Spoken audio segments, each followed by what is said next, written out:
हरे अंगने में बैठेली सासु त बहू से हरज करहु।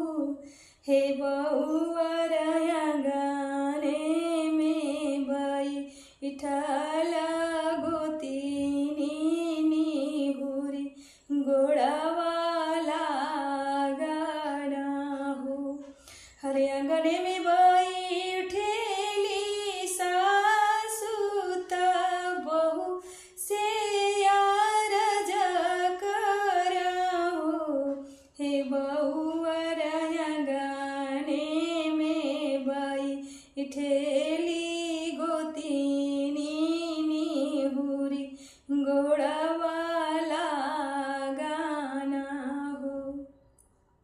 हरे तनी बचाना बहुअर सुनाली त सासु से हरज करे। सासु से हरज करहु। हे सासु एक तबा भारी मोर चुनरिया दूसर लंबा घूंघट हो। हे सासु तीसरे में गोदी मोर लालनवा हम कैसे गोड़वाला गिना हो। हे सासु तीसरे में गोदी मोर लालनवा हम कैसे गोड़वाला गिना हो।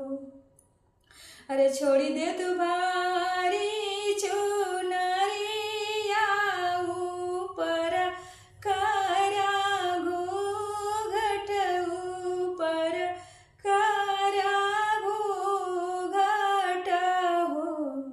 हरे तनी बचन सासु सुनाली त बहू से हरज कर। बहू से हरज करहु। हे बउआ छोड़ी दे तू भारी चुनरिया ऊपर करा घूंघट हो। हे